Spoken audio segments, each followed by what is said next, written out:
বন্দী গুরু পিতা মাতা যারাই আমার মূল দেবতা,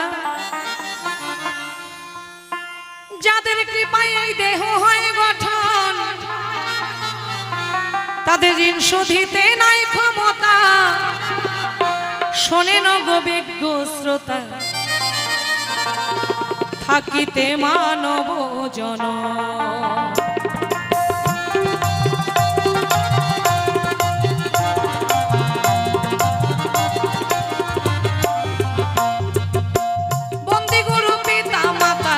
যারাই আমার মূল দেবতা, যাদের কৃপায় মানব জনম, তাদের ঋণ শোধিতে নাই ক্ষমতা। শোনেন গো বিজ্ঞ শ্রোতা, থাকিতে মানব জনম।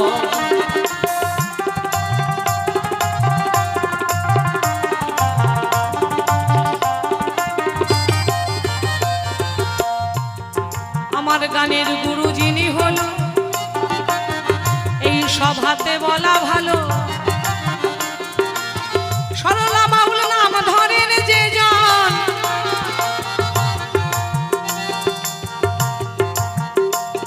আমার দীক্ষায় আর শিক্ষা গুরু, যাহা হইতে ভজন শুধু। দীক্ষায় আর শিক্ষা গুরু, যাহা হইতে ভজন শুরু। বন্দিলাম তাদের শ্রীচরণ।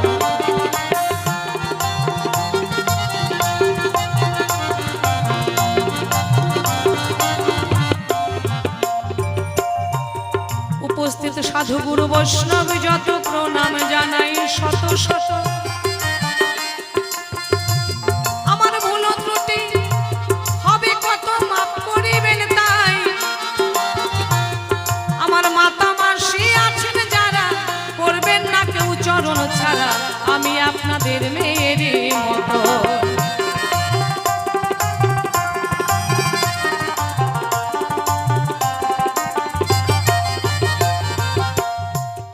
আমার বিপক্ষের ভাবু যিনি, তিনি একজন জ্ঞানী গুণী। শিবানন্দ হালদার নামটি জানি, তিনি একজন ভাবের মহাজন। আবার এখানকার কমিটির সদস্য পদে জানাই ভক্তি মনসাধে, যারা করলেন বাউলের আয়োজন।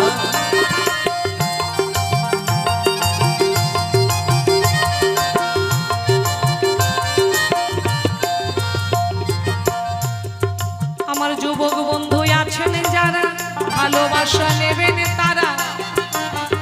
আমি আপনাদের মনেরই মতন। আবার ছোট ভাই বোন আছো যারা, স্নেহ আশিস নিও তারা। ছোট ভাই বোন আছো যারা, স্নেহ আশিস নিও তারা। ভবিষ্যতে তোমরাই মহাজন।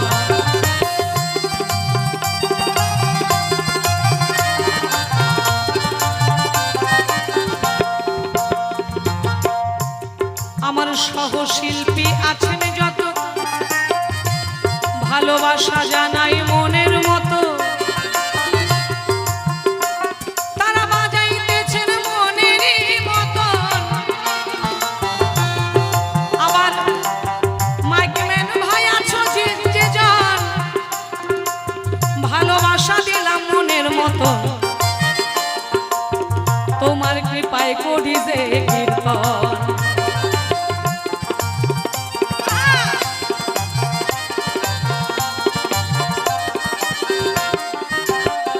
বিধি কলমে কি নাই কালি রে, কলমে নাই কালি। আমার এই পোড়া কপালে এই কি লেখা ছিল রে। কলমে কি নাই কালি রে, কলমে নাই কালি।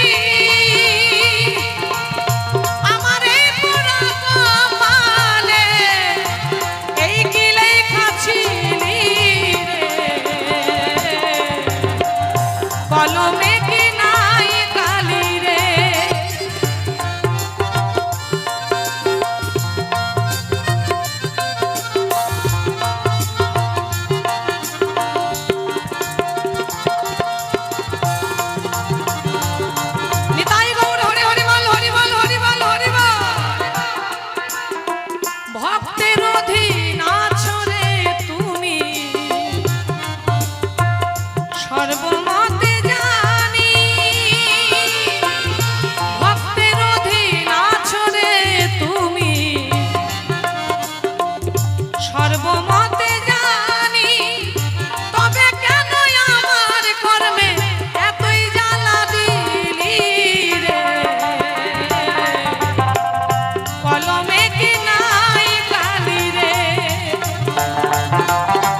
সঙ্গের সাথে ছিল যারা, সঙ্গের সাথে ছিল যারা, সবাই গেছে ভুলি রে।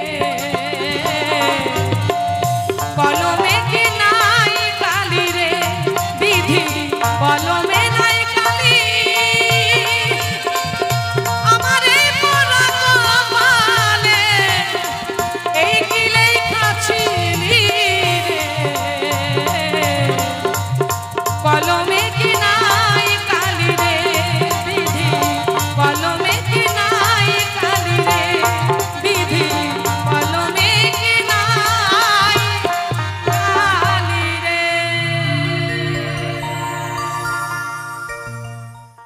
মাওই মা আর পুত্রা বিষয়বস্তু কৃষ্ণ আর গান্ধারী। তো এবার তাহলে ভূমিকায় চলে যাই। যেহেতু মেয়ে ছেলে মানুষ আর বিপক্ষে একজন জ্ঞানী গুণী তত্ত্বজ্ঞ শাস্ত্রজ্ঞ শিল্পী পেয়েছি, তাই তাকে শ্রীকৃষ্ণ ভগবানের ভূমিকায় রাখছি। রেখে আমি গান্ধারীর ভূমিকায় থেকে দু একটি কথা বিপক্ষের ভাবুকের কাছে জিজ্ঞাসা করব। আমি যা যা করব জিজ্ঞাসা উনি সুন্দরভাবে আসরে এসে করে যাবেন খোলাসা। জবাবের আশা রাখছি উনি কিছু অভাব রাখবেন না। তাই তো পালাটা কি করে শুরু করছি আর কি কি জিজ্ঞাসা রেখে যাচ্ছি একটু মন দিয়ে সকলে শ্রবণ করা চাই।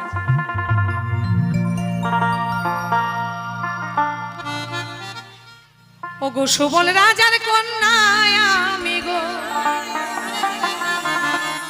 ও গো গান্ধারী মোর নাম।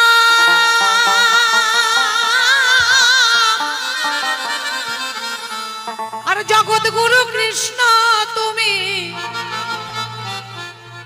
আমার লহ হে প্রণাম গো। সুবল রাজার কন্যা আমি গো, গান্ধারী মোর নাম। জগৎ গুরু কৃষ্ণ তুমি লহ হে প্রণাম গো। সুবল রাজার কন্যা আমি গো।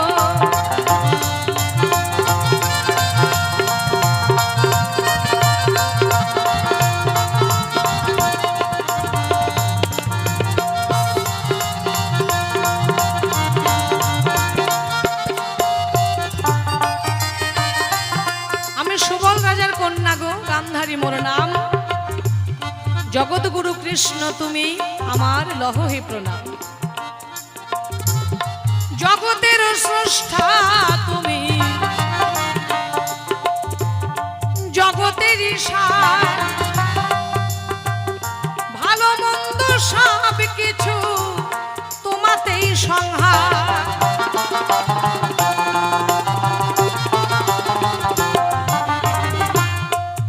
আজকে আমি প্রতিমা নাম বাদ দিয়ে আজকে আমি সুবল রাজার কন্যা অভিনয়ে আমি গান্ধারী।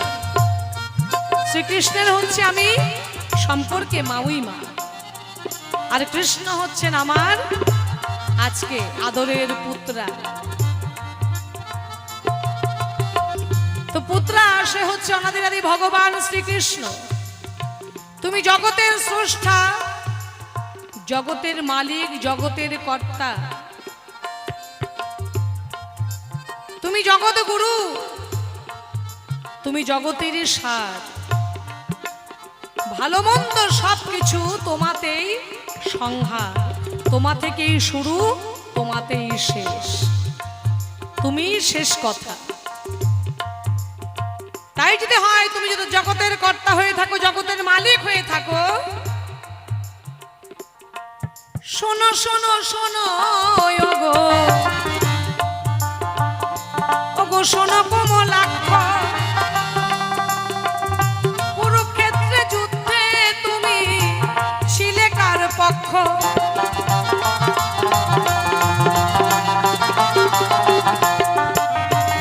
তাই যদি হয়, যদি তুমি জগতের মালিকই হয়ে থাকো, তাহলে শোনো শোনো শোনো ওগো শোনো কমলাক্ষ, সেই কুরুক্ষেত্রে যুদ্ধে তুমি ছিলে কার পক্ষ? কার পক্ষে ছিলে তুমি? তুমি যদি জগতের মালিক হয়ে থাকো, তোমার তো কোনো পক্ষে থাকা উচিত হয় নাই। কিন্তু তুমি কি করেছো? পক্ষে ছিলে। কার পক্ষে? পাণ্ডবদের পক্ষে ছিলে।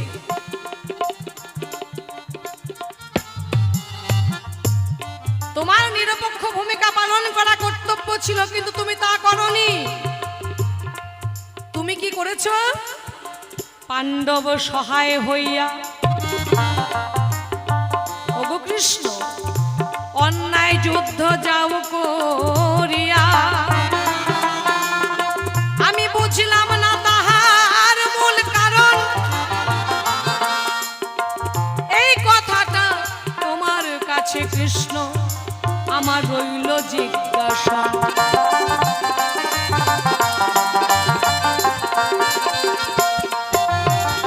ভগবান হয়ে কারো পক্ষে থাকা উচিত হয়নি। তোমার কাছে সবাই সমান, সকলেই সমান। তোমার তো উঁচু নিচু দেখার কোনো প্রয়োজন নাই, যেহেতু তুমি সবাইকে সৃষ্টি করেছো। খারাপ কেউ তুমি সৃষ্টি করেছো, ভালো কেউ তুমি সৃষ্টি করেছো। তুমি জগতের সৃষ্টিকর্তা, তুমি জগতের মালিক। তাহলে তোমার তো ভালো মন্দ দেখে তোমার বিচার করা উচিত নয়। সবাই তোমার সমান, কিন্তু তুমি কি করলে? নিরপেক্ষ ভূমিকা তুমি পালন করলে না। যেহেতু তুমি ভগবান, তাহলে তোমার কোনো পক্ষে থাকা উচিত হয় নাই। সেই কোন পক্ষে তুমি ছিলে? পাণ্ডব পক্ষে ছিলে কৃষ্ণ। আমি দেখতে পাই এইখানেতেই দুইটি কথা আমি জানতে চাই।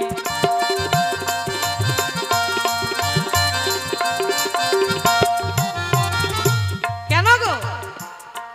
পাণ্ডব পক্ষে কেন ছিলে কৃষ্ণ কানাই? পাণ্ডবরা কি তোমাকে ঘুষ দিয়েছিল নাকি? হ্যাঁ, পাণ্ডবরা কি ঘুষ দিয়েছিল? কেন তুমি তাদের পক্ষে ছিলে? ও, বুঝতে পেরেছি। যদি ঘুষ দিয়েছে তাহলে ঘুষ খেয়েছে কৃষ্ণ, তাই ওই পক্ষে ছিল। আর যদি ঘুষ খায় নাই, তাহলে আমি দেখতে পাই ওই পাণ্ডবের মধ্যেই ছিল যোগ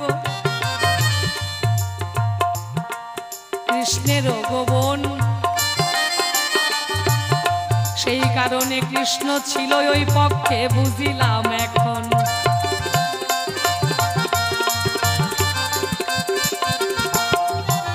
কারণ কৃষ্ণের বোন হচ্ছে সুভদ্রা।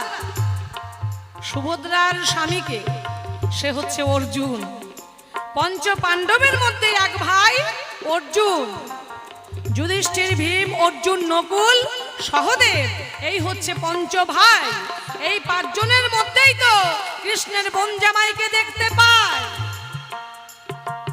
এই কারণে হয়তো পাণ্ডবদের পক্ষেই ছিল, কৌরবের পক্ষে যে যায় নাই। যদি কৃষ্ণ কৌরবের পক্ষে যেত, বোন জামাই মারা যেত। তাই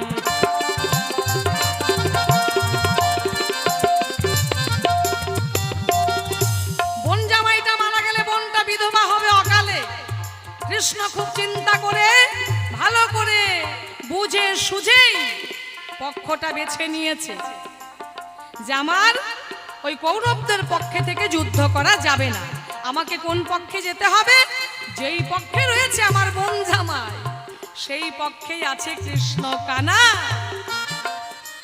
এই কারণে হয়তো তুমি পাণ্ডবদের পক্ষে থেকে যুদ্ধ করেছিলে। আর সেই যুদ্ধে আমার শতপুত্র আমি সকলকে হারিয়েছি কৃষ্ণ কানাই। তোমারে জানাই, সন্তান হারা মায়ের কষ্ট তোমার বোঝার ক্ষমতা নাই।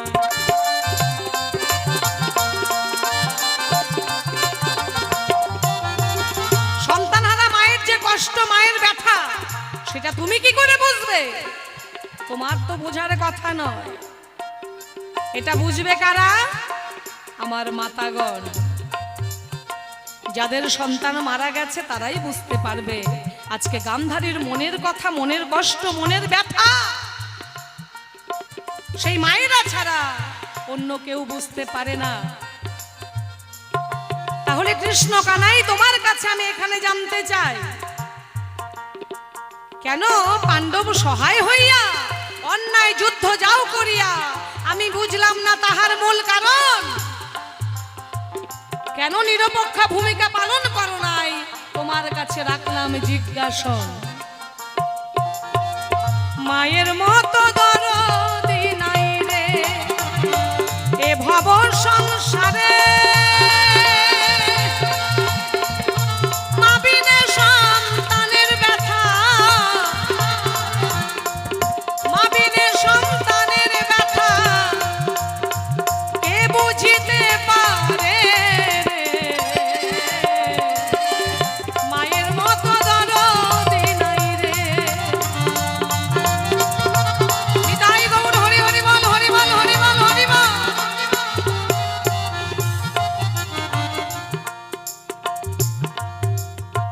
সন্তান হারার কি যে ব্যথা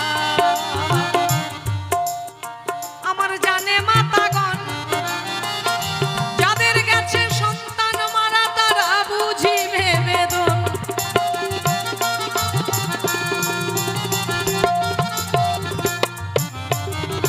সন্তান হারার কি যে ব্যথা আমার জানে মাতাগণ, যাদের গেছে সন্তান মারা তারা বুঝিবে বেদন রে। মায়ের মতো দরদি নাই রে।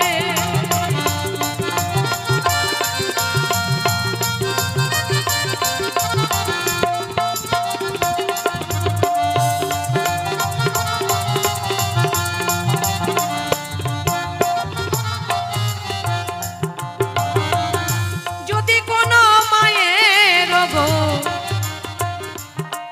একটি সন্তান মারা যায়, জন্ম জন্মান্তরের মতো সেই মা পাগলিনী হয়। কোনো মায়ের যদি একটি সন্তান মারা যায় বা হারিয়ে যায়, মা সারা জীবন সেই সন্তানের কথা ভুলতে পারে না। সেই সন্তানের জন্য পাগলিনী হয়ে কেঁদে কেঁদে ঘুরে বেড়ায়। আর 5টা 7টা সন্তান থাকার পরেও মা কখনো সেই সন্তানকে ভুলে থাকতে পারে না। এই জগতে সকলেই ভুলে গেছে, তার কথা কারো মনে নাই, কিন্তু মা কি ভুলতে পেরেছে? মা ভুলতে পারে না। বাড়িতে কোনো অনুষ্ঠান হলেই মায়ের চোখে জল। কেন?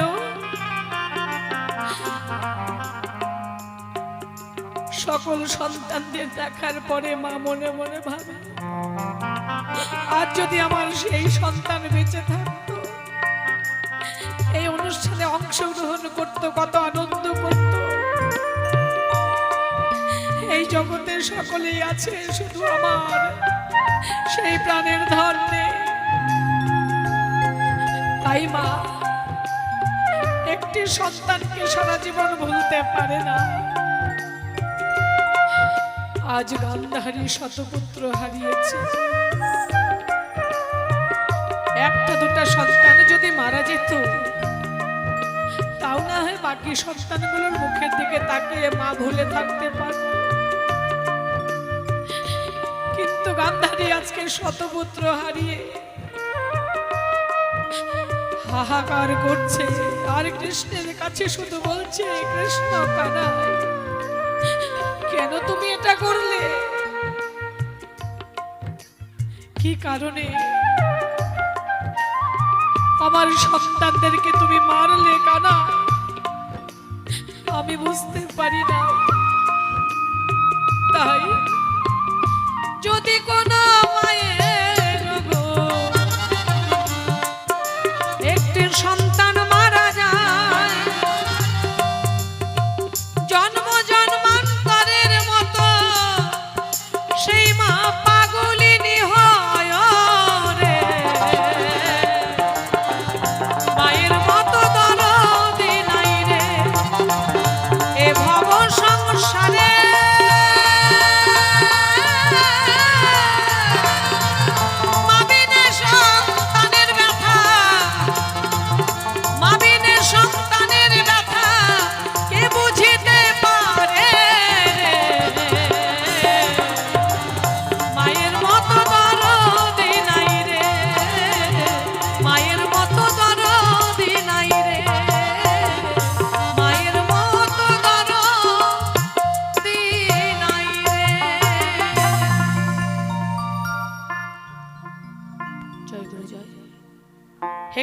কানাই, তাই তোমার কাছে জানতে চাই, তুমি কেন পাণ্ডবদের পক্ষে থেকে তুমি অন্যায়ভাবে যুদ্ধ করলে?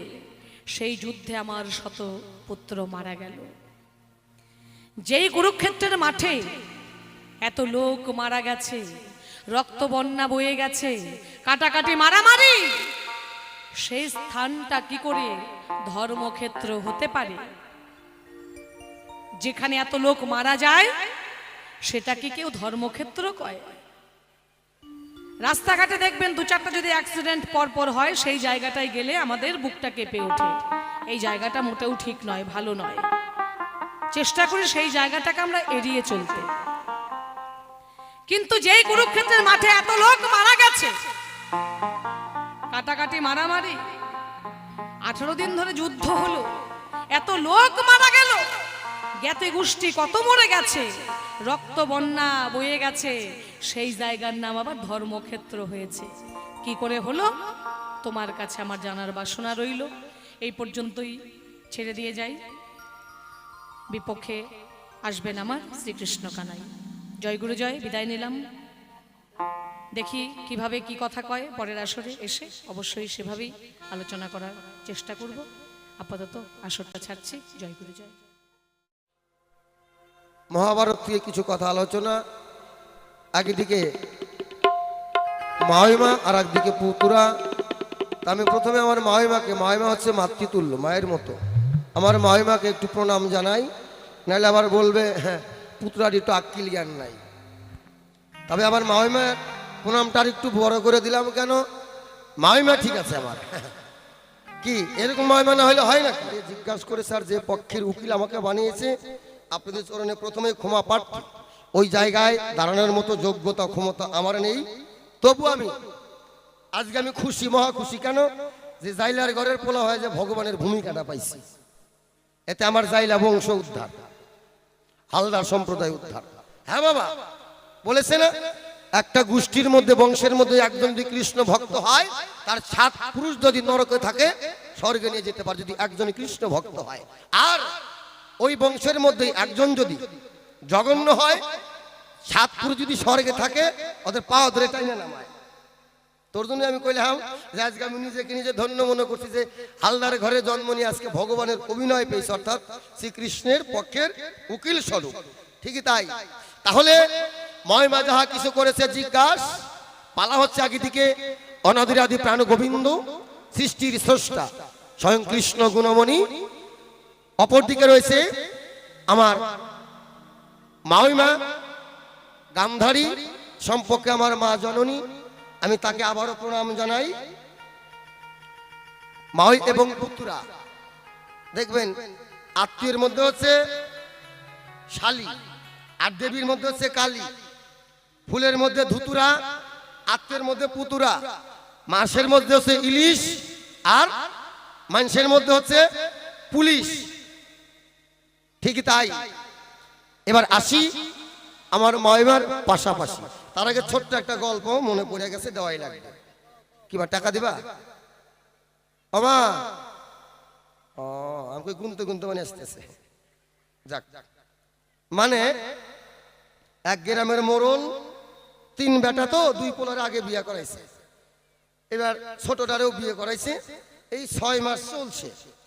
তখন ওই আগেকার দিনে তো বাবা গ্রামের মাতবর মোড়ল যে ছিল, যে কোনো গ্রামের কোনো ঝড় ঝামেলা, সংসার অশান্তি হলে সেই মাতবরের দায়িত্ব ছিল তাদেরকে মিউচুয়াল করে মীমাংসা করে দেওয়া, আপোষ করে দেওয়া।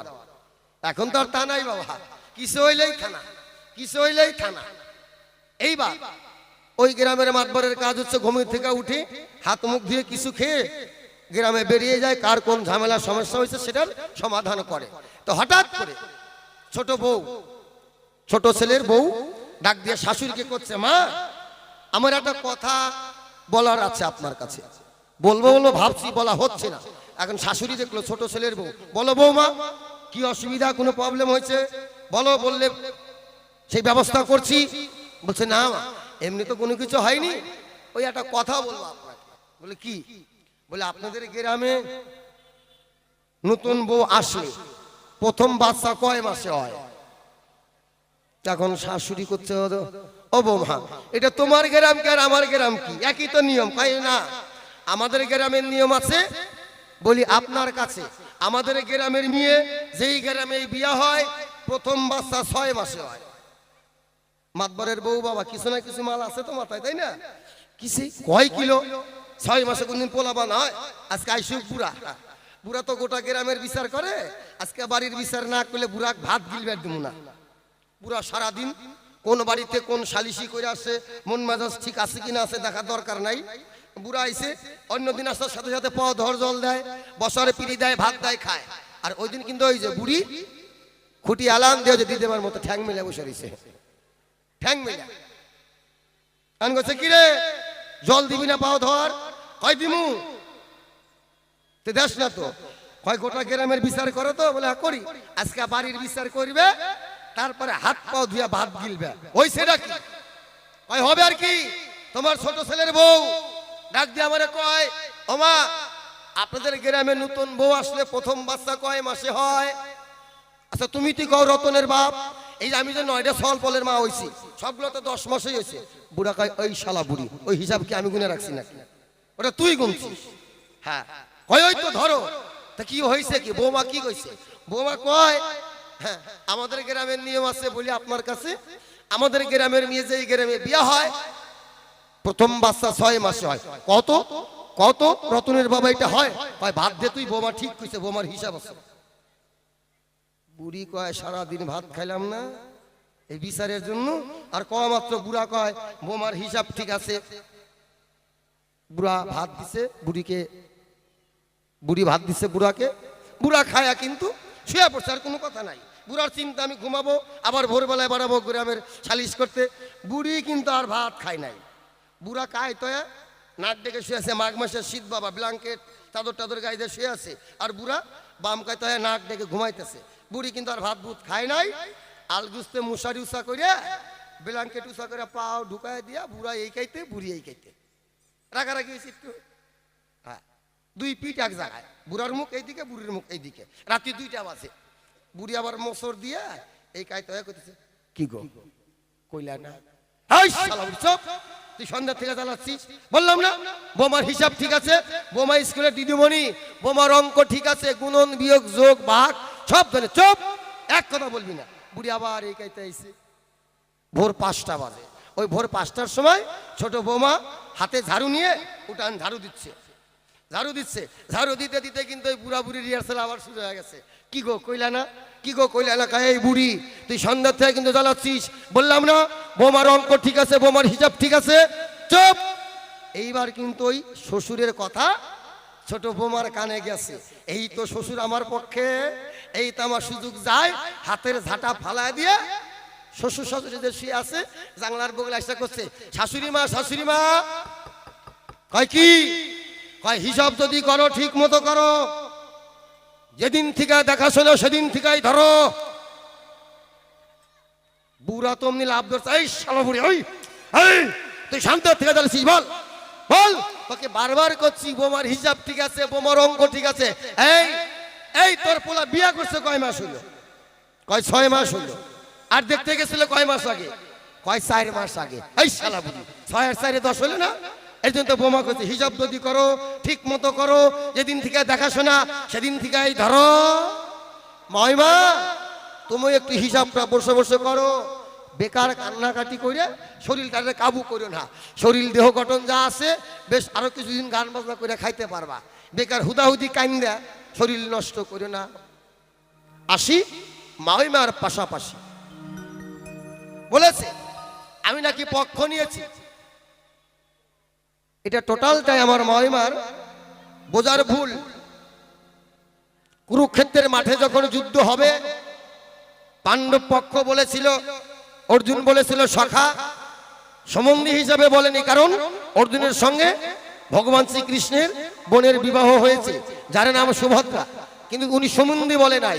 মহিমা যেটা বলল, উনি ওনার মনের ধারণা যে ওই পক্ষে বোন জামাই আছে, যদি আমি ওই পক্ষে না থাকি, এরা যদি 5 ভাই মারা যায়, তাহলে আমার বোনটা অল্প দিনেই বিধবা হবে। তা নয়, কৌরবরা বলেছিল হে কৃষ্ণ তুমি আমাদের পক্ষে থাকো। পাণ্ডব পক্ষ বলেছিল যে হে সখা, হে বন্ধু, তুমি আমার পক্ষে থাকো। ভগবান বললেন না, আমি কোনো পক্ষেই থাকবো না, তবে আমি একটা লটারি করতে পারি, এই লটারিতে যারা ফাঁসবে পাবে তাদের পক্ষে আমি হব। সেটা কি? ভগবান বিধান দিয়ে দিল, শোনো দুই পক্ষের লোক, শোনো, আমি আজকে বিছানায় শয়নে থাকব, শয়ন থেকে উঠে যার মুখ দর্শন করব আমি সেই পক্ষেই থাকব। মায়েরা বিচার করবেন, বাপ যেমন তার বেটা তেমন, মা যেমন তার বিটি তেমন। 1 নম্বর লোভী হচ্ছে আমার মা, ওই মা। 2 নম্বর লোভী হচ্ছে এর ছেলে যে আছে তার মধ্যে দুর্যোধন, এর তো আরো লোভ। আরো লোভকে তাদের যে পক্ষের গুরু দ্রোণাচার্য, তাদের আরো লোভ, তার আরো লোভ। বাবা, লোভে পাপ, পাপে বিনাশ। পাপ বাপ কেউ ছাড়ে না, ঠিকই তাই। ভগবান শ্রীকৃষ্ণ, তার তো আর ঘুম নেই বাবা, তাই সে আহারও করে না, ত্যাগও করে না, তার ঘুমও নাই। এই গোটা বিশ্ব সংসার তাকে চালাতে হচ্ছে, তিনি চেতন ঘুম। পরের দিন সকালবেলা দুর্যোধন ঘুমে থেকে উঠেই বলছে আমি যাব ভগবান শ্রীকৃষ্ণের কক্ষে, আমি গিয়ে এমন জায়গায় বসবো তিনি উঠে যেন আমাকেই দেখতে পায়, তাহলে তাকে আমরা পাবো, আমরা সেই কুরুক্ষেত্রের মাঠে যুদ্ধে জয়ী হয়ে যাব। এটা হচ্ছে দুর্যোধনের মনে চিন্তা ভাবনা। হন হন করে এসে তাকে ভগবান শয়নে রয়েছে, 2খানা চেয়ার রেখেছে, একটা কাঠের চেয়ার আর একটা সোনার সিংহাসন, যেখানে লোক এইবার শিওরে অর্থাৎ শীতানে মাথার দিকে সোনার সিংহাসনটা রেখেছে আর ভগবানের চরণের দিকে কাঠের চেয়ারটা রেখেছে। দুর্যোধন ঢুকেই সোনার চেয়ারের চোখ গেছে, চকচক করছে, আর ভগবানের শিওরে মাথার দিকেই রয়েছে। দেখেন কেমন বলো ধরে এরকম হয় মানুষ। তাহলে যা সেই সোনার সিংহাসনে বসে বললেন মাথার পাশে, আর এইদিকে অর্জুন 2 নয়নের জলে ভাসতে ভাসতে রাস্তা দিয়ে আসছে আর বলছে, হে বন্ধু, হে সখা, হে গোবিন্দ, আজকে হয়তো আমি তোমাকে পাবো না, আর এই কুরুক্ষেত্রের মাঠে যে যুদ্ধ হবে সেই যুদ্ধে আমরা হেরে যাব, যথাই ধর্ম তথাই জয়। এই কথা ভাবতে ভাবতে অর্জুনের সখা 2 নয়নের জল ছাড়তে ছাড়তে আর আসছে, আর তার গুণগান করতে করতে আজকে যেন তোমাকে পাই। হয়তো আমার আগে দুর্যোধন চলে গেছে, দুর্যোধন এমন পজিশনে বসেছে, আমার সখা শয়ন থেকে উঠেই হয়তো দুর্যোধনকে দেখবে, দেখলে তাদের পক্ষে কৃষ্ণ চলে যাবে, আমরা পাবো না। এই ভাবতে ভাবতে ভগবান যে কক্ষে শুয়ে রয়েছে প্রবেশ করে দেখে চরণের দিকে যে কাঠের চেয়ারটা সেটা ফাঁকা, আর বাম দিকে লক্ষ্য করে দেখেন দুর্যোধন গোবিন্দের শিওরে যে সোনার সিংহাসন, সেই সিংহাসনে বসে রয়েছে, আর অর্জুন 2 নয়নের জলে ভাসতে ভাসতে সেই কাঠের চেয়ারে বসে দেখছে তিনি শয়ন আছে। হাত দেওয়াও যাবে না, দিলে আবার দুর্যোধন খারাপ ভাবতে পারে যে এটাই হয়তো ইশারা ছিল, তা নয়।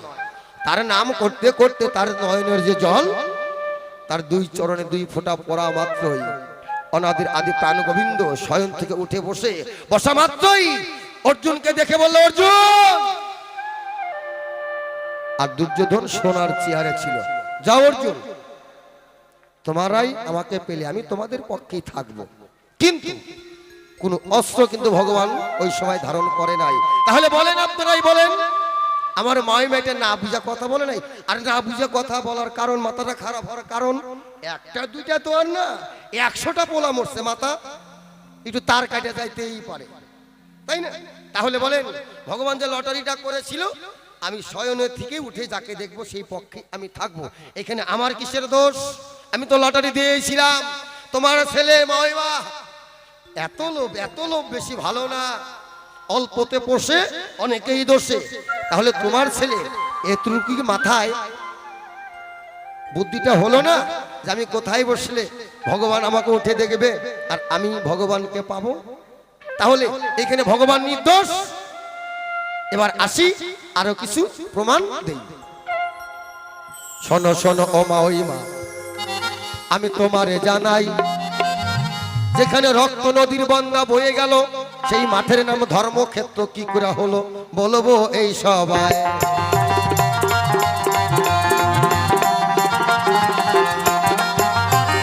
ওই মাঠটাই ছিল ধর্মের মাঠ গো, ওই না তোমারে জানাই। কুরু নামে এক রাজা ছিল, তিনিও ধার্মিক ছিল। মাউইমা শোনো এই সভায়।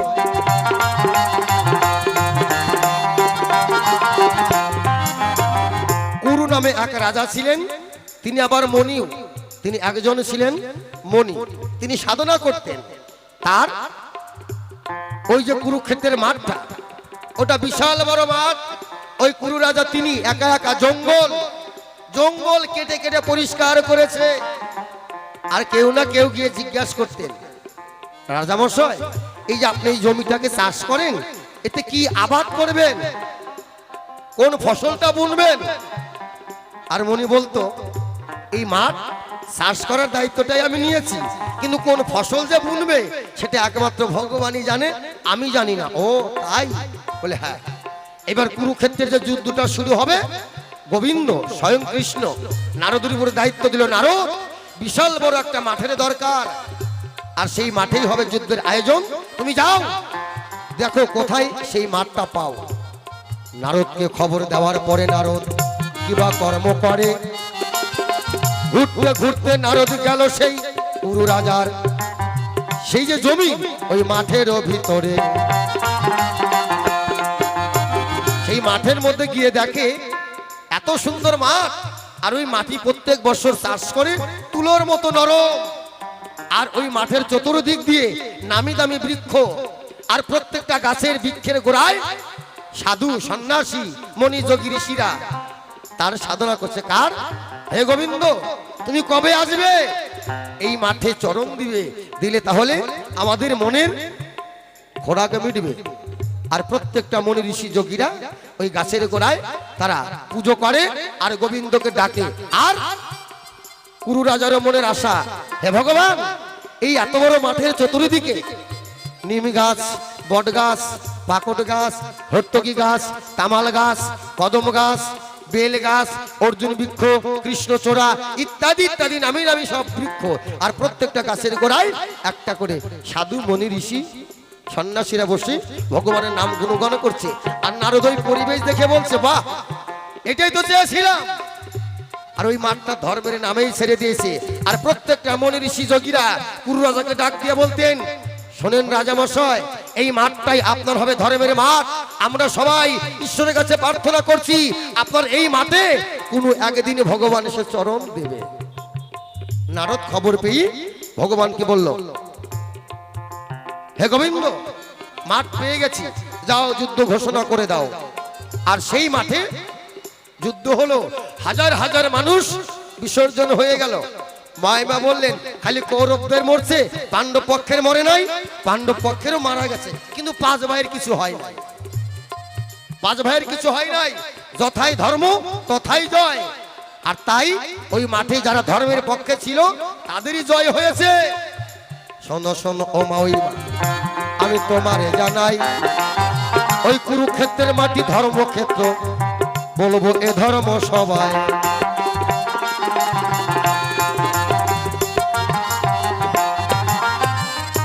ভক্ত আমার পিতা মাতা, ভক্ত আমার গুরু, ভক্ত আমার নাম রেখেছে বাঞ্ছা কল্পতরু। ভক্তের হাতের প্রেমের ডুরি গো, ভক্ত যেই দিকে ঘুরাই আমি সেই দিকেই ঘুরি। ভক্ত দিলে খাই, না দিলে উপবাসী যাই, আমি বলবো এই সবাই। তাহলে ভক্তের দিন ভগবান, ভগবানকে যারা মন প্রাণ দিয়ে ডাকে, যে কাজের জন্য ডাকে, অবশ্যই সেই ভক্তের মনের আশা পূর্ণ করার জন্য ভগবান ঘুরে বেড়াচ্ছে। এদিকে মনি ঋষি যোগীরা সন্ন্যাসীরা ভগবানকে ডেকেছিল এই মাঠে আসো। এদিকে কুরু রাজা তিনিও ডেকেছিল। আর এইদিকে ওই মাঠটারই দরকার ছিল, তাই নারদকে পাঠালো, নারদ মাঠটা দেখে আসলো। আর ওই মাঠে ধর্মের জয় হয়েছে। শোনো শোনো ও মাউইমা, আর একটা কথা বলতে চাই, তুমি যাদের জন্য কান্নাকাটি করছো মাউইমা, একটা ছেলে তোমার ও তো নয়। বলেছিলাম না মা, একটু মন দিয়ে শুনবেন এখন। যার যেমন কর্ম তার তেমন ফল। আমার মাইমা এই যে শতপুত্রের জননী, এই বরটা নিয়েছে চুরি করে, তাই এই বরটা কিন্তু পাওয়ার কথা ছিল আমার আর এক মাইমা কুন্তি। মাইমা তোমারে জানাই, হ্যাঁ, কুন্তি সাধনা করে বর পেয়েছিলেন। দুর্বাসা মুনি বললেন, মা কুন্তি, তোর সাধনে, পূজায়, ধ্যানে আমি সন্তুষ্ট, আমি তোকে বর দিব, তুই শতপুত্রের জননী হবি। আর এই কথাটা শুনেছিল নারদ খালি ছেলেদের মধ্যে না, মেয়েদের মধ্যেও আছে। হ্যাঁ, ওই মাইমার এক দাসী, ওই নারদ দাসী, ওই নারদ দাসী শুনে যে কুন্তিকে বর দিবে ওই মণিবর, আগামী দিন সূর্য উদয় হবে, স্নান করে এসে বর নিতে হবে। এই কথা শুনে আমার মাইমার দাসী কি কর্ম করিল, মাইমার কাছে গিয়ে কিন্তু ওই ঘটনাটা খুলে বলে দিল। ও রানীমা, রানীমা শোনেন শোনেন, কি আগামী দিন আপনার যা 100 পুত্রের বর পাবে। কে বললো? বলে ওই মণি বললো আগামী দিন সূর্য উদয় হবে, তখন ব্রহ্মকালে স্নান করে এসে আমার কাছ থেকে বর নিয়ে যাবি, আমি তোকে শতপুত্রের জননীর বর দিই, তুই শতপুত্রের মা হবি। ও তাই? এই কথা শুনি না তো মাইমার পেটের মধ্যে খালি ফুলতেছে। হ্যাঁ, কখন ভোর বলা হবে, ভোরবেলা হলেই নদীতে গিয়ে গঙ্গায় গিয়ে স্নান করে সে বরটা আমি নেব। পরের দিন ভোরবেলায় আমার মাইমা কিবা কর্ম করিল, গঙ্গায় গিয়ে স্নান করে এসে চুরি করে শতপুত্র বরটা নিয়ে চলে আসলো। পরের দিন ঘুমে থেকে উঠে ভোরবেলায় গঙ্গায় গিয়ে স্নান করে এসে ঘুমটাটা আবার বড় করে দিছে যাতে চিনতে না পারে, বুঝলেন? হ্যাঁ, ঘুমটাটা এখনকার দিনের জীবরা ঘুমটা দেয় না, আমি এদেরকে ধন্যবাদ জানাই, কারণ ঘুমটা বড় করে দিলে চিনা যায় না। কি চিনা যায়? কি চেনা যায় না।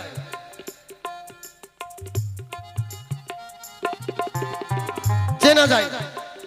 এইবার যেই বর নিয়ে চলে আসলো, মায়ের হিসাব করো, তুমি যদি কোনোদিন কারোকে ঠকাও তোমাকে ভগবান ঠকাবে, ওই ব্যক্তির কিছুই করতে হবে না।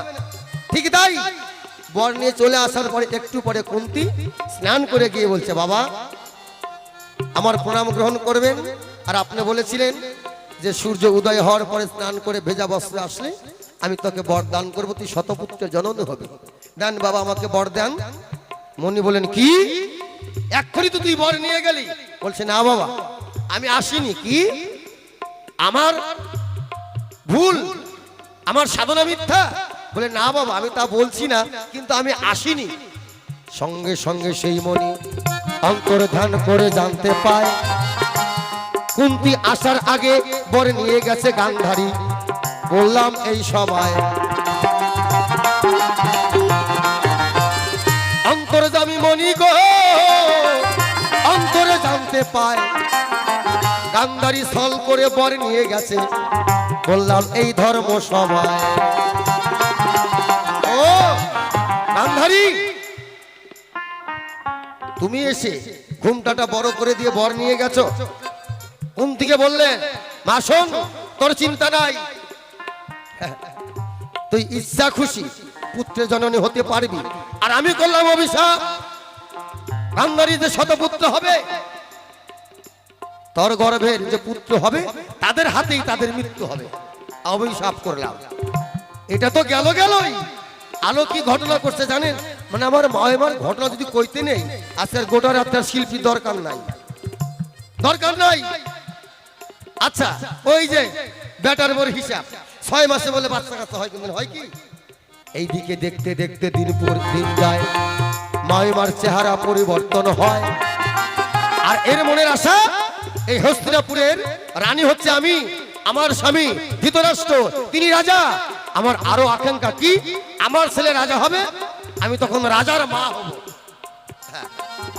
7 মাস অন্তঃসত্ত্বা পরিপূর্ণ বয়স হয় নাই, মাহিমার পেটের মধ্যে খালি বাটুর বুটুর করতেছে, কবে আমার পেটের পোলা আগে হবো, আর হইলেই এই হস্তিনাপুরের রাজা হবে। আর এইদিকে মা কুন্তি, তিনি অন্তঃসত্ত্বা। আর আমার মাইমার মনের মধ্যে এইটাই, আমার ছেলে আগে হবে, আমার ছেলে আগে হলেই বড় হবে, বড় হলেই এই হস্তিনাপুরের রাজা সিংহাসনে বসবে। মাইমা 7 মাস বয়স, 7ম মাস বয়সকালে মাইমা কিবা কর্ম করে, সেই কথাটা ধীরে ধীরে বলবো আপনাদের এই সবার তরে। আমার মাইমা আবার শিব ভক্তা ছিলেন, শিব ভক্তা। দেখবেন সনাতন ধর্মের আমরা যত মানুষই আছি, যে যে দেবতার পূজা করি নাই কেন, শিব ভক্ত কিন্তু সকলেই, তাই না বাবা?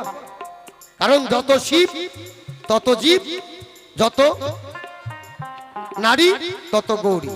7 মাস বয়সে মাইমা কি করলেন, ওই শিব মন্দিরে গেলেন। শিব মন্দিরে গিয়ে ওদের শিবলিঙ্গ যে পাথরটা আছে, ওই পাথরটা হাতে নিছে, হাতে নিয়ে পেটের মধ্যে গুতাবে।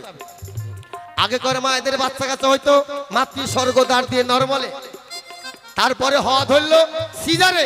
আর আমার মাইমা গুতায় পোলাবাই করবো। ভোলানাথ দৈব বাণী দিল, মা গান্ধারী, মা গান্ধারী, খুব অন্যায় হচ্ছে মা, এই ভুল কাজ তুই করিস না, তোর সন্তানের এখনো পরিপূর্ণ বয়স হয় নাই। ভোলানাথকে কয় চুপ, তুই বেল পাতা, ধুতরার ফুল, কাঁচা দুধ আর গঙ্গা জল পালিয়ে এলো, আমার ব্যাপার আমি বুঝবো, তুই চুপ করে থাক। এক গুতা দিল, বের হলো না, আর এক গুতা। মানে গুতায়া পোলা ভাই করলে এটা হয় বাবা? বিলে কি আর ইলিশ থাকে, কিলাইলে কি আর কাঁঠাল পাকে? কিলাইলে কাঁঠাল পাকবে, জায়গায় জায়গায় শক্ত, জায়গায় জায়গায় নরম হয়ে যায়। ভোলানাথের কথা শুনলো না।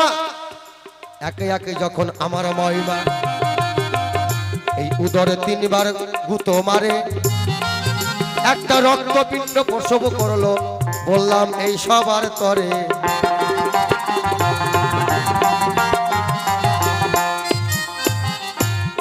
ছেলে হবে, সন্তান হবে, তা না হয়ে কি হলো, একটা রক্তপিণ্ড প্রসব হলো। লাউয়ের মতো দেখতে, রংটা সাদা। এর জন্য দেখবেন অনেক মায়েরা সাদা জাতি লাউ খায়। ঠিক মাইমা চিন্তা করলেন, হায় সর্বনাশ, কি ভাবলাম কি হইলো, ছাতু মাইলাম তাই হইলো, পোলা তো আর হইলো না। আচ্ছা গুতায় কি আর পোলা বাইর করা যায়?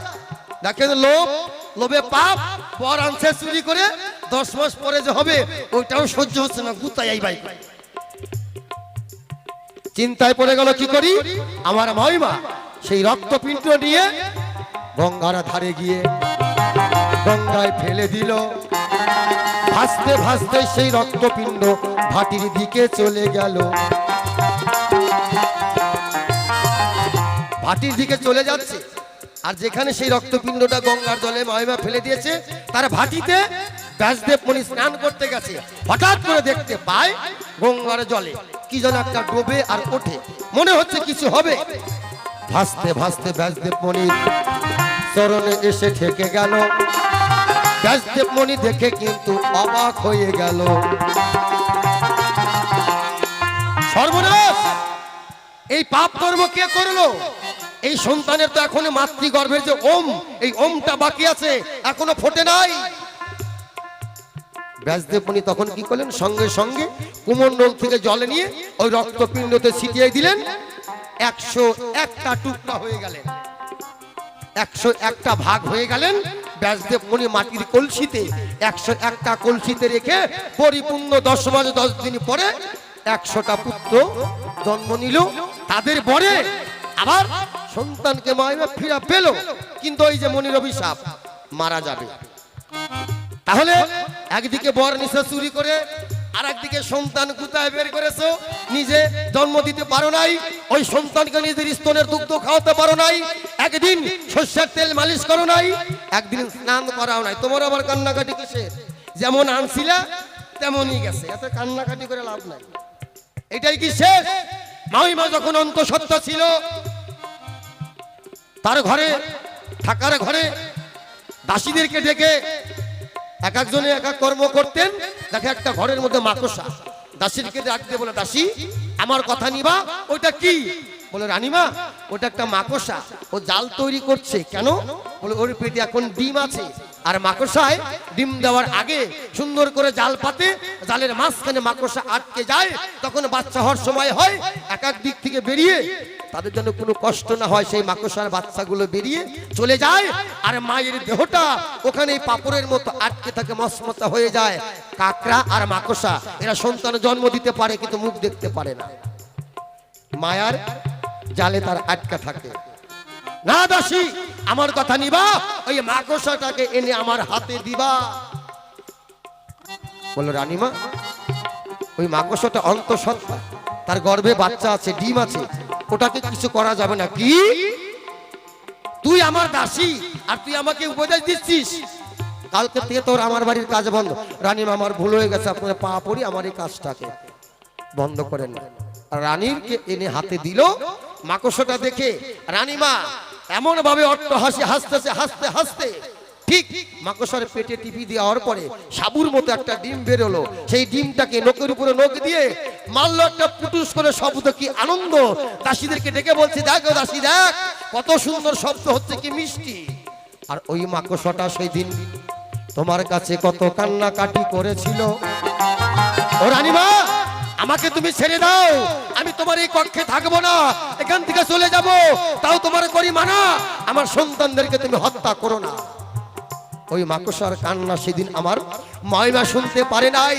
উনি হচ্ছে জ্ঞানীর মধ্যে শ্রেষ্ঠ জ্ঞানী, জীবের মধ্যে শ্রেষ্ঠ জীব, আর ওই মাকড়সা যে কত কান্নাকাটি করেছিল আমার মাইমা শুনতে পারে নাই। তাই ওই মাকড়সার পেটের 100টা ডিম টিপে টিপে মেরেছিল। মাকড়সা অভিশাপ দিয়েছিল, আজকে তুই যেমন আমার সন্তানদেরকে ধ্বংস করলি, আমিও করলাম অভিশাপ, অভিশাপ থেকে পাবি না মা, তুইও শতপুত্রের জননী হবি, তোর ছেলে মারা যাবে। জয় জয় রাধা গোবিন্দ প্রেমানন্দে, হরি বল হরি বল হরি বল। যেমন কর্ম তেমন ফল, বললাম এ ধর্ম সবার ঠাই। তোমার কাছে দুই একটা কথা মাইমা জিজ্ঞাসা করতে চাই। আছে আমার মাইমা তো সুবল রাজার কন্যা, হস্তিনাপুরের রানী ধৃতরাষ্ট্র, তার সহধর্মিণী রানী। আচ্ছা বলেন তো, সতী নারীর প্রতি আসমানের চূড়া, অসতীর প্রতি ভাঙ্গা নৌকার গুড়া। আমাদের শিল্পীদের মধ্যে কয়েকজন প্রতিবন্ধী শিল্পী ছিলেন। কয়েকদিন আগে একজন মারা গেলেন, শ্যাম কানাই, কানা, চোখে দেখতো না। তার স্ত্রী ছিলেন, খাওয়া দাওয়া করাতেন, চান করাতেন, কাপড় চুপড় তিনি পরাতেন, বাথরুম পায়খানা হাত ধরে নিয়ে যেতেন, মঞ্চে আসলে হাত ধরে নিয়ে আসতেন। এটাই তো ধর্ম, কি বাবা? সতী নারীর ধর্ম হচ্ছে পতির সেবা করা। আমাদের নালাগোলায় একজন আছে খোকন দাস বাউল, তিনি দৃষ্টিহীন প্রতিবন্ধী, তার সহধর্মিনী গান করে, হাত ধরে নিয়ে যায়, নিয়ে আসে। মাইমা, আমি তোমার কাছে জানতে চাই, তুমি মত্ত ধামের নারীদেরকে কি শিক্ষা দিলে? আমার তাওই হচ্ছে অন্ধ ধৃতরাষ্ট্র, তিনি অন্ধ, দেখতে পাই না। তুমি তো ভালো, তুমি কোন আহ্লাদে সাত পল্ল কাপড় দিয়ে চোখ বেঁধে তাই মশার পাশের চেয়ারে বসে ঠ্যাংয়ের উপর ঠ্যাং দিয়ে থাকো। এই জায়গায় তুমি মত্ত ধামের নারীদেরকে কি শিক্ষা দিলে? তোমার কাছে 1 নম্বর জিজ্ঞাসা।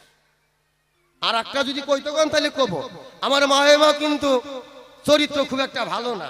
যেতাম পুত্র, আমি তো আর কইতে পারি না, পুত্র হচ্ছে ছেলের মতো, মা হচ্ছে মার মতো, তাই না?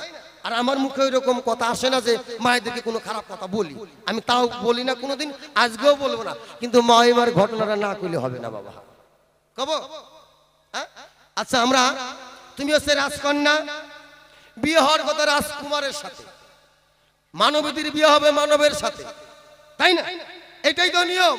আচ্ছা মাইমা, আমার তাওই মশাই বিয়ে করার আগেও তোমার আর একটা বিয়ে হয়েছিল, ওটা তো আবার মানুষের সাথে না, রাজপুত্রের সাথেও না, ওটা ভেড়ার পাটার সাথে।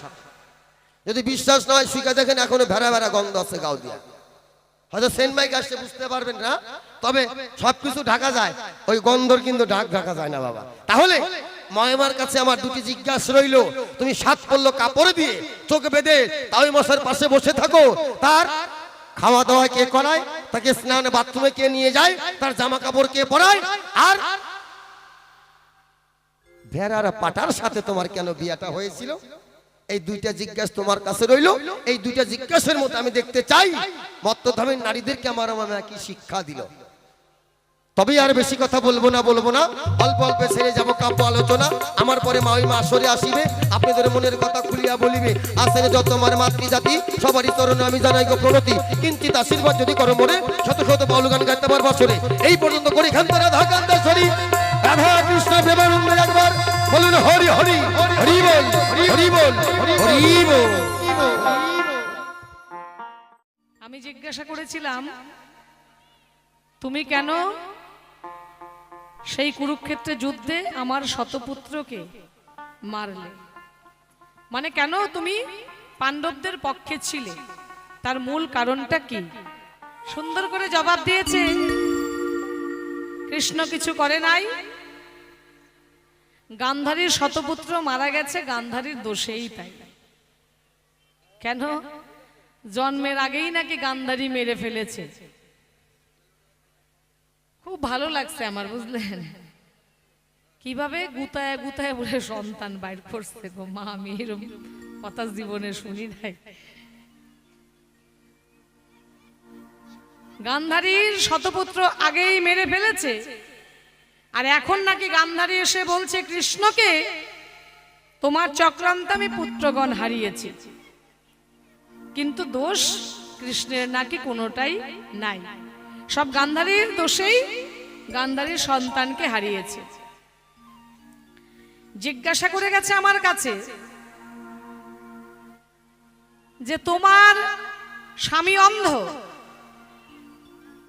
সে চোখে দেখতে পায় না, তাহলে অন্ধ ব্যক্তির যে অর্ধাঙ্গিনী তাকে কি করতে হয়? স্বামীর সেবা করতে হয়, ধরে হাত ধরে বাথরুমে নিয়ে যেতে লাগে, জামা কাপড় পরায় দিতে লাগে, স্নান করায় দিতে লাগে, খাওয়াইতে লাগে, এরকম সেবা যত্ন করতে লাগে। তো মা ওই মা তুমি তো নিজেই চোখ বাইন্দা বসে আছো, তা ওই মশাইয়ের এই যত্ন সেবা করে কে? কেন আমার পুত্র আছে না? পুত্রাই করে। ওই দায়িত্ব আর গান্ধারী পালন করতে পারে নাই, ওইটা আমার পুত্রারে দিয়ে গেছে। তোমার তাও ওই পায়খানা প্রস্রাব অনেক কিছু আছে, ওইসব তুমি করাও। মানে এই সমস্ত জিজ্ঞাসা আমি জীবনেও শুনি নাই রে বাবা। খুব ভালো লেগেছে, খুব সুন্দর আপনাদেরকে আনন্দ দিয়েছে। এই যে কালকে থেকে গান করতে আসছি, মাইকে যতবার গান শুনি খালি ওই শিবানন্দ হালদারেরই গান শুনতে পাই, অন্য কোনো শিল্পীর গান আমি একটাও শুনি নাই। তাহলে কতটা জনপ্রিয় শিল্পী উনি। সত্যি খুব সুন্দর, ওনার গানও অসাধারণ, একদম আলাদা রকমের, দেখতেও খুব সুন্দর। হ্যাঁ, মুখ ভর্তি দাড়ি, তো মুখের কাটিংই বোঝা যায় না মুখটা যে দেখতে কেমন। বাপ মা এত কষ্ট করে যে ছেলেটারে জন্ম দিল, মুখের কাটিং যে কেমন সেটাই দেখা যায় না। ওই জনম বইটা দাঁড়িয়ে দেখলাম খালি, আর কিছু দেখতে পাই নাই। খুব ভালো লেগেছে, সুন্দর জবাব দিয়েছে, সুন্দর সমাধান দিয়ে গেছে, খুব সুন্দর সুন্দর রসের কথাও বলে গেছে। যেহেতু রসিক বাউল, রসের কথা তো বলতেই হবে, তাই না? তো আমাকে যা জিজ্ঞাসা করে গেছে অবশ্যই জবাব দেব। কৃষ্ণ বলে গেছে শুনতে পাই, মা ওই মা তোমার দোষে তোমার সন্তান মারা গেল কেন? ছলনা করে তুমি বর নিয়েছিলে। কারণ প্রথমে গান্ধারীর কাছে সেবা চেয়েছিল দুর্বাসা মুনি, কিন্তু গান্ধারী সেবা দিতে পারে নাই। কেন? সেবার নমুনা অন্যরকম, নিয়ম আলাদা রকম। এ আবার কোন নিয়ম হলো সেবার? বক্ষের উপরে পরমান্ন রন্ধন করে তারপর মুনিকে সেবা দিতে হবে। এ কি চারটিখানি কথা? হ্যাঁ, আর অন্যরকম ভাবে সেবা দিলে হবে না। বক্ষের উপরে রন্ধন করতে হবে পরমান্ন, তাহলে এই সেবাটাকে যেমন তেমন সেবা। হ্যাঁ, এই সেবার নমুনা পছন্দ হয় নাই গান্ধারীর, তাই সে সেবা দেয়নি। সেবা দিয়েছিল কে? কুন্তী। কিন্তু বর নেওয়ার লোককে সবাইকে সামলাতে পারে গো? হ্যাঁ, কিন্তু আমি তো এখানে গান্ধারীর দোষ দেখতে পাই না, আমি আমার দোষ দেখতে পাই না। কেন? যে বর দিয়েছে সে কি একটু ভালো করে দেখে দেবে না আমি বরটা কাকে দিচ্ছি? হ্যাঁ, দুর্বাসা মুনি এত একজন ভয়ানক মুনি, যখন তখন যাকে তাকে ভস্ম করে দিতে পারে। যা ইচ্ছা তাই করতে পারে, নিজের স্ত্রীকে পর্যন্ত মুহূর্তের জন্য তিনি ক্ষমা করতেন না, এরকম তার চলাফেরা, এরকম তার আচরণ। তাহলে এত ক্ষমতাশালী একজন মুনি, আর সে কাকে বর দিচ্ছে সেটা একবার যাচাই করে দেবে না? গান্ধারী মাথার ঘোমটা টেনে দিয়ে বলেছে, মুনিবর আপনি আমাকে বর দিন। সঙ্গে সঙ্গে বর দিয়ে দিয়েছে, তুমি সত্যপুত্রের জননী হবে। দোষ গান্ধারীর কোথায়? একটু সকলের বিচার করা চাই। বর নেওয়ার লোভ তো সকলেরই হতে পারে, মুনি যখন বর দিবে শতপুত্রের জননী হওয়ার, তাহলে এই লোভ কি সামলানো যায় গো? সামলানো যায়নি। কিন্তু দোষ কিন্তু গান্ধারীর নয়, দোষ কার? যে বর দিয়েছে তার। তিনি ঠিক করে পরীক্ষা করে বর দেননি, বর চাওয়ার সাথে সাথেই বর দিয়েছেন। কেন একবার বলতে পারে নাই, তুমি যে বসে আছো কুন্তী, তোমার ঘুমটা একটু সরিয়ে তোমার বদন আমাকে একটু দেখাও? তাহলে তো ধরা পড়ে যেত এটা কুন্তী না, এটা গান্ধারী। তাও তো করে নাই, সঙ্গে সঙ্গে বর দিয়ে দিয়েছে। ঠিক আছে, গেল। এবার বর নিয়েছে, পরে কুন্তী এসে বর নিয়ে গেল, পঞ্চ পাণ্ডবের জননী হবে। তো এবার কথা হচ্ছে এটাই, গান্ধারী কেন তার গর্ভ নষ্ট করেছে? সে গর্ভে সন্তানকে ধারণ করে রাখতে পারে নাই। কৃষ্ণ তুমি কি জানো না? তোমার কি জানা নাই গান্ধারী কেন গর্ভ নষ্ট করে ফেলেছে? গান্ধারীর তো ইচ্ছা ছিল এটাই যে আমার গর্ভে যে সন্তান হবে সেই হবে রাজা, হস্তিনাপুরের রাজা হবে সেই। কিন্তু যখন দেখে গান্ধারীর গর্ভ প্রসবই হয় না, যে নিয়ম মতো গর্ভ প্রসব হওয়ার কথা ছিল সেই নিয়মে গর্ভ প্রসব হচ্ছে না। সে যে শতপুত্রে জননী হবে, এক এক করে তো সন্তান জন্ম নেবে, কিন্তু একটা সন্তানও জন্ম নিচ্ছে না। 10 মাস 10 দিনের নিয়ম অনুযায়ী গান্ধারীর সন্তান জন্ম নেয়নি। সেই কুন্তীর সন্তান জন্ম নিয়েছে, কিন্তু গান্ধারীর গর্ভ প্রসবই হয় না। গান্ধারী মনে মনে ভাবে, তাই যদি আমার সন্তান রাজাই না হতে পারে, এই সন্তান গর্ভে রেখে আমার কোনো দরকার নাই। আর আপনাদের বলতে চাই, একটা গর্ভ কতদিন পর প্রসব হয়? 10 মাস 10 দিন, এটা প্রকৃতির নিয়ম। কিন্তু বর্তমানে ডাক্তার বাবুরা কি করছেন? পরীক্ষা নিরীক্ষা করে যন্ত্রের সাহায্যে বিভিন্নভাবে পরীক্ষা করে দেখেন সন্তানটা সুস্থ আছে না নাই, সে কিভাবে আছে। সে দেখার পর কি করেন, তারা হয়তোবা 9 মাসে সন্তানটাকে প্রসব করিয়ে দেন। যদি দেখেন গর্ভে সন্তান যেভাবে আছে, দিন পূরণ করতে গেলে মায়ের বিপদ হতে পারে, সেই সন্তানকে ডাক্তার বাবুরা কি করে 7 মাসে পর্যন্ত প্রসব করে দেন, যাতে মায়ের কোনো বিপদ না হয়, মা এবং সন্তান যেন দুজনেই ভালো থাকতে পারে। সেটা বিজ্ঞানের দ্বারা সেই সন্তানটাকে গরম দিয়ে দিয়ে যেভাবেই হোক না কেন তাকে সুস্থ করে তোলে। তাহলে নিয়ম অনুযায়ী, শাস্ত্রের প্রকৃতির নিয়ম অনুযায়ী 10 মাস 10 দিনে গর্ভ প্রসব হয়, কিন্তু গান্ধারীর গর্ভ 10 মাস 10 দিনে প্রসব হয় না, 1 বছর পার হয়ে যায়।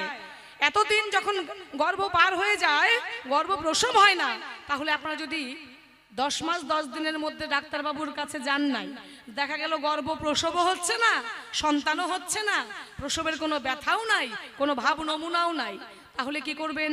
ডাক্তারবাবুর কাছে যাবার পর ডাক্তারবাবু কি বলবেন? গর্ভের সন্তান আর ঠিক নাই, তোমার তারিখ অনুযায়ী দেখা যাচ্ছে তোমার গর্ভ তারও আগে প্রসব হওয়ার কথা ছিল, তোমার গর্ভের সন্তান মারা গেছে। তাহলে কি করতে হবে? সেই গর্ভটাকে কেটে প্রসব করতে হবে, তাই না? সন্তানটাকে বের করতে হবে। তা না হলে ডাক্তারবাবু কি বলবে? ওই নিয়ম অনুযায়ী যদি গর্ভ প্রসব না হয়, তাকে মৃত বলে ঘোষণা করা হয়। গান্ধারীও মনে মনে ভাবে, তাই গর্ভে বুঝি আমার সন্তান আর সুস্থ নাই, সন্তান বুঝি আমার মরে গেছে। তা না হলে কেন নিয়ম অনুযায়ী তারা জন্মগ্রহণ করছে না? গান্ধারী মনে মনে ভাবে, তাই গর্ভে আমার সন্তান আর বেঁচে নাই। তো কি করে সেই গর্ভ প্রসব করবে? গান্ধারী প্রসব তো হচ্ছে না। তখন সেই লোহার মুগুর দিয়ে গর্ভের মধ্যে আঘাত করতে করতে সেই গর্ভটা প্রসব হয়ে গেছে, কিন্তু সন্তান হয়নি, শুধু একটি রক্তের মাংসপিণ্ড প্রসব করলেন তিনি। মাংসপিণ্ড দিয়ে কি হবে? সে তো সন্তানের কোনো আকারই নাই। তাই গান্ধারী কি করেছে? নদীর ধারে গিয়ে সেই মাংসপিণ্ড ফেলে দিয়ে চলে এসেছে। আর দুর্বাসা মুনি, ব্যাসদেব মুনি যখন সেই পথ দিয়ে যাচ্ছিলেন, এমন সময় দেখতে পেলেন একটা মাংসপিণ্ড রক্তে মাখা পড়ে আছে। ধ্যান হয়ে জানতে পারলেন সেই দুর্বাসা মুনির বরে এই গর্ভ, এখানে আছে 101টা সন্তান। তাহলে এই গর্ভ তো যেমন তেমন ভাবে নষ্ট করে দেওয়া যাবে না। এই যে মুনির বরে এই গর্ভকে নষ্ট করেছে গান্ধারী, তো তিনি কি করেছেন, সেই মাংসপিণ্ড নিয়ে গিয়ে 101টা টুকরো করে মাটির কলসির মধ্যে রেখে সেগুলোকে গরম দিয়ে দিয়ে সেখান থেকে গান্ধারীর 101টি কন্যা জন্ম নেয়। এইভাবে হচ্ছে জন্মের কাহিনী। গান্ধারী নিজের ইচ্ছাতে শখে শখে সন্তান নষ্ট করে নাই। কৃষ্ণ, তোমার তো জানা আছে সবই, আজ তুমি এই কথা কেন বলছো? আমি তো তোমার ভাব কিছু বুঝতে পারছি না। গান্ধারীকে কেন মিছামিছি দোষারোপ করছো? তুমি নিজের ইচ্ছাতে সেই পাণ্ডবদের পক্ষে গেছো। গান্ধারীকে দোষারোপ করে কোনো লাভ নেই, তাতে তুমি বাঁচতে পারবে না কানাই। তোমার দোষ তুমি স্বীকার করে নাও। বলে গেছো তাওই মশাই আমার অন্ধ, মা ওই মা তুমি অন্ধ সাইজা কেমনে করে তাওই মশাইয়ের পাশে বসে থাকো? তুমি এই যে কাপড় দিয়ে চোখ বাঁধলা, তার কারণটা কি ছিল? গান্ধারী, তার স্বামী ধৃতরাষ্ট্র জন্মান্ধ, তিনি জন্ম নিয়ে কোনোদিন পৃথিবীর আলো দেখতে পাননি। যখন তার সাথে গান্ধারীর বিয়ে হয়, গান্ধারীর যখন বিয়ে হয় তখন তো গান্ধারী ভালো ছিল, চোখে দেখতে পেত। সতী নারী গান্ধারী, কৃষ্ণ তোমার কি জানা নাই? সেই গান্ধারী সতী নারী, পতিব্রতা নারী, সে মনে মনে ভাবে তাই আমার স্বামী যেহেতু পৃথিবীর আলো দেখতে পায় না, আমিও আজ থেকে আর এই পৃথিবীর আলো আমি দেখতে চাই না। গান্ধারী নিজে সুস্থ, সে চোখে দেখতে পায়, তবুও কি করেছেন, মহাদেবের দেওয়া বস্ত্র, 7টি রঙের বস্ত্র। আপনারা যখন আকাশে রামধনু উঠে লক্ষ্য করবেন, তাকে দেখবেন রামধনুতে যতগুলো রং থাকে সেই 7টা রঙের কাপড় গান্ধারী কি করেছে, একের পর এক এইভাবে সপ্ততরল কাপড় দিয়ে ভাঁজ ভাঁজ করে চোখ বেঁধে নিয়েছে, যেন কোনো রকম কিছু আলো বাতাস কিছু যেন চোখে বুঝতে পায় না। আর সেই চোখ বেঁধে গান্ধারী অন্ধ সেজে কাল যাপন করছে। স্বামী অন্ধ, তাই গান্ধারী অন্ধ সেজেছে। এই কারণেই গান্ধারী চোখ বেঁধে রেখেছে। আর তুমি বলছো স্বামীর সেবা তুমি ঠিক করে করো নাই, স্বামীর সেবার জন্য কৃষ্ণ তোমাকে নিয়ে যাওয়া হয় নাই। গান্ধারী নিজেই স্বামীর সেবা করেছে, নিজেই স্বামীকে ভালো রেখেছে, এতে সন্দেহের কিছু নেই। সতী নারীর পতি ভজনা, পতি সাধনা তোমারে জানাই, পতি ছাড়া গান্ধারীর মনে আর তো কিছু নাই।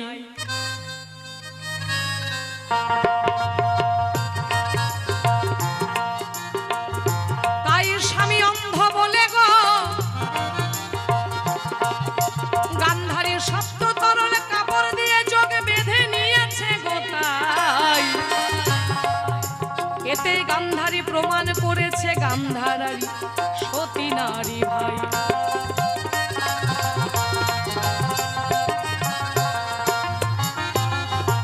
এবার বলো বলো বলো কৃষ্ণ গো, তোমার কাছে আমি জানতে চাই, তুমি নিজের মুখেই বললে কৃষ্ণ কুরুক্ষেত্রে কোনো অস্ত্র ধরব না। তাই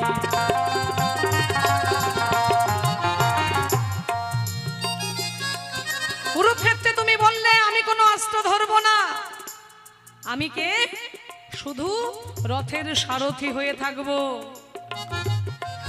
রথের সারথি হয়ে থাকবে বলেই কৌরবরা তোমায় সঙ্গে তো নেয় নাই।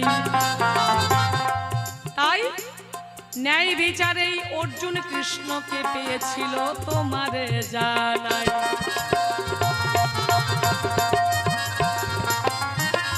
আমার সন্তানরা ভেবেছে কৃষ্ণ যখন যুদ্ধ করবে না, তাহলে কৃষ্ণকে আমাদের নিয়ে তো কোনো লাভ নেই। সেই নারায়ণের সেনা যদি আমরা নেই, তাহলে তারা সমানভাবে যুদ্ধ করবে, তাহলে আমাদের হারার কোনো ভয় নেই। কিন্তু কৃষ্ণ করেছিল সেখানে ছলনা। যে কথা ঘোষণা করে গেছে সেটা কিন্তু কৃষ্ণ করলো না। কেন? বলেছিল কোনো অস্ত্র ধরবো না, কিন্তু অস্ত্র বারবার ধরেছিল। সেই যুদ্ধেও গোতাই, তাই এক মহাবীরের মুন্ড তুমি অস্ত্র দিয়ে কেটেছিলে তাই।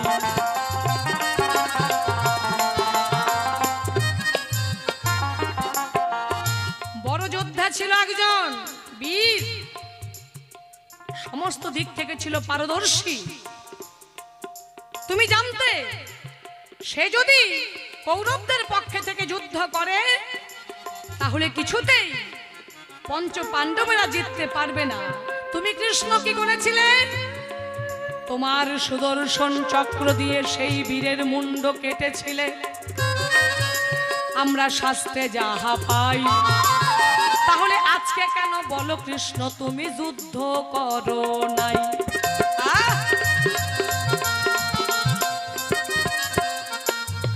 মুখে বলো আমি যুদ্ধ করব না, কাজের বেলা তুমি নিজেই সব করো। সেই বীর কে ছিল? কার মুন্ড কেটেছিলে? তুমি আজকে জবাব দেবে, জবাব চাই। তুমি আজকে বলে গেছো গান্ধারীর দোষে গান্ধারীর সন্তান হারিয়েছে, আবার নাকি কি বলে গেছে ওই পাঠার সাথে নাকি গান্ধারীর বিয়ে হয়েছে। মোটেও বিয়ে হয় নাই। গান্ধারীর কুষ্ঠি বিচার করে পণ্ডিতগণ দেখেছিল কি, যার সাথে বিয়ে হবে, যার গলায় মাল্যদান করবে গান্ধারী, তার মুন্ড খসে যাবে। কুষ্ঠি বিচার করে পেল সেই দোষ কাটার জন্য একটি পাঠা এনেছিল।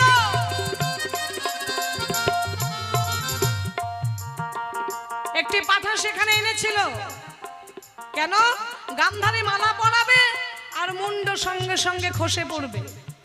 এই দোষ কাটার জন্য পণ্ডিতগণ কি করলেন, সেই সুবল রাজার গৃহে সেই পাঠার সঙ্গে একটা বিয়ের আয়োজন করলেন মাত্র, কিন্তু বিয়ে হয় নাই। একজন মালা পরালে কখনো বিয়ে হয় না, উভয় মালা বদল করতে হয়, তা না হলে বিয়ে সম্ভব নয়। বিয়ে অনেক রকমের আছে, 8 রকমের বিয়ে আছে, শাস্ত্রে গ্রন্থে পাওয়া গেছে। বলিবারে চাই সেই পাঠার সাথে গান্ধারীর একটা বিয়ের আয়োজন ছিল। তাই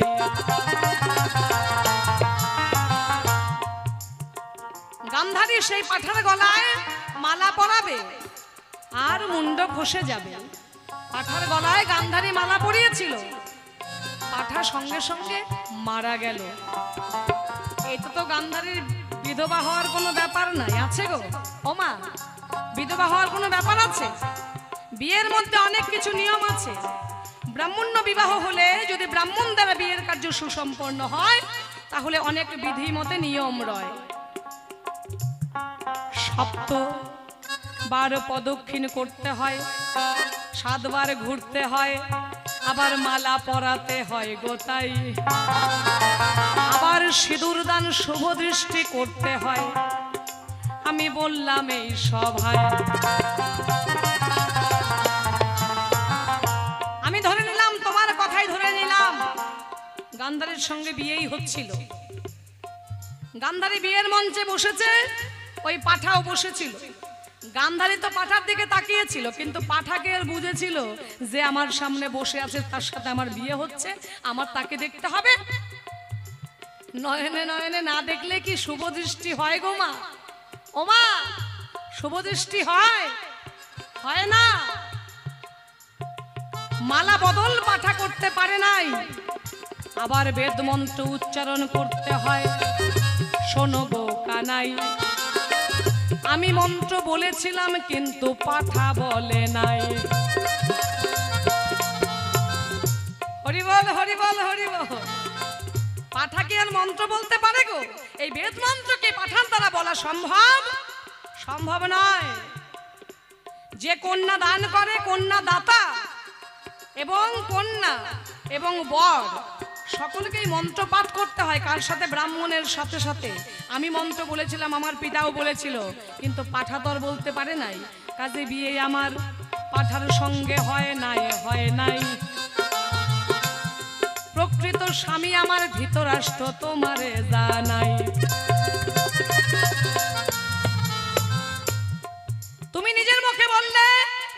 অস্ত্র ধরবে না। জয়দ্রথ বৎকালে সূর্যকে ঢেকে রেখেছিলে অস্ত্র দিয়ে, এবার বলিবে কানাই সেটা কি কোনো অস্ত্র নয়? সুদর্শন তো অস্ত্র ছিল, বললাম এই বিষয়। সুদর্শন চক্র দিয়ে তুমি সূর্যকে ঢেকে রেখেছিলে, সেটা কি অস্ত্র নয়? কেন তুমি কথা দিয়ে কথা রাখলে না? শোনো হে কানাই, এই পর্যন্ত তোমার কাছে আমি জানিবারে চাই, এই পর্যন্ত করি ক্ষান্ত রাধাকান্তের শরীর। চাঁদ বদনের সবাই মিলে একবার গুরু গোবিন্দ প্রেমানন্দে বলেন হরি হরি, হরি বল হরি বল হরি বল। সে যে বারে একটা জিজ্ঞাসা আমায় করে গেছে দান, শোনো মাইমা গান্ধারী তার কিঞ্চির দেব সমাধান।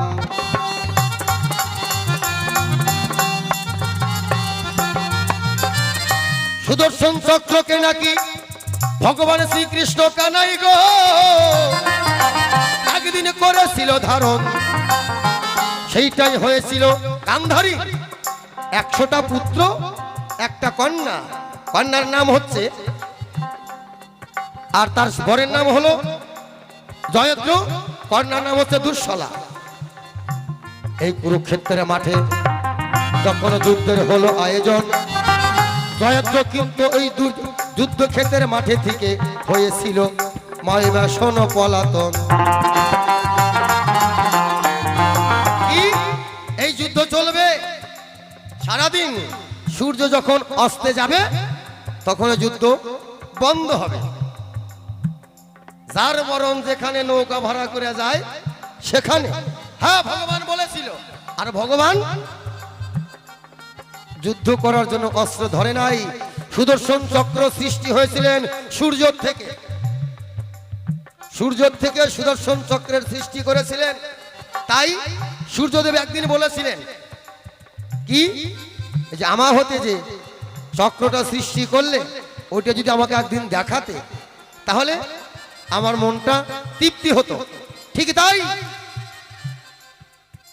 রাকে হরি মারে কে সবার আছে জানা, জয়দ্র ওই মাঠে যুদ্ধ করলেই মারা যাবে এটা আগেই জানতো, সেই কারণে কুরুক্ষেত্রের মাঠেই ছিল না।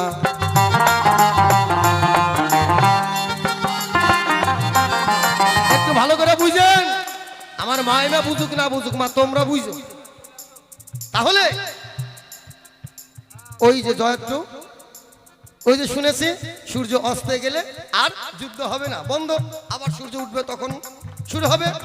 এবার জয়দ্র কিন্তু মরবে বলে জানে, পালায়ে চলে গেছিল মাঠে থেকে।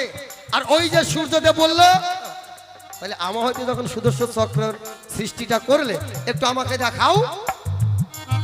হ্যাঁ, ভগবান ছাড় দেয়, ছেড়ে দেয় না। জয়দ্র চলে গেছিল, এটা ভগবান অন্তর্যামী জানলো। ঠিক ওই যে সূর্যদেবের সাথে কথা দেওয়া হয়েছিল যে সুদর্শন চক্র যখন তোমার থেকে সৃষ্টি, তোমাকে একদিন দেখাবো। ঠিক বেলা থাকতে, 4 প্রহর বেলা থাকতে ভগবান শ্রীকৃষ্ণ কানাই কি করলো, ওই সুদর্শন চক্রটাকে আঙ্গুলে ধারণ করে সূর্যকে দেখালো। আর যেই সূর্যকে দেখাইতে গেল, সূর্য কিন্তু ঢেকে গেছে। ঢেকে যাওয়ার পরে অন্ধকার হয়ে গেছে। আর ওই যে মাইমার যে একটা মেয়ের জামাই জয়দ্র, ও ভাবছে এই তো সূর্য তো তলায় গেছে, আর তো যুদ্ধ হবে না, আবার কালকে হবে, সূর্য উঠবে তারপরে আমি তো তার আগেই চলে আসবো। হয়তালি যাই, মাঠে যাই, একটু দেখে আসি কে কিভাবে মারা যাচ্ছে। সেই সময় সেই জয়দ্র কিবা কর্ম করিল, ওই মাঠে এসে সবাইকে কিন্তু একবার দেখতে এসেছিল। যেই দেখতে আসছে মাঠে, আর ওই যে সূর্যদেবকে যে ঢেকে রেখেছে চক্র দিয়ে, সুদর্শন চক্র, আর সূর্যদেবের দেখা শেষ, সঙ্গে সঙ্গে সুদর্শন চক্রকে করলো না আর দেরি, স্বয়ং ভগবান সুদর্শন চক্রকে দিল তাড়াতাড়ি সারি। হট করে দেখে বেলা বেরিয়ে গেছে, বাস চরণ জানে মরণের খবর। যেই সূর্য বেরিয়ে গেছে, জয়দ্র ভেবে নিল, বাহ দেখলাম সূর্য তলিয়ে গেছে, সন্ধ্যা হয়ে আসলো, হঠাৎ করে আবার সূর্য উদয় হলো, কারণ ওর আছে মরণ। এর জন্য দ্বিতীয়বারে ওইটা কুরুক্ষেত্রের মাঠ করতে আসছে দর্শন। সেই সময় সেই সুদর্শন চক্র করেন আয়ার দেরি, জয়াদ্দর মন্ড ছেদন করলো তাড়াতাড়ি।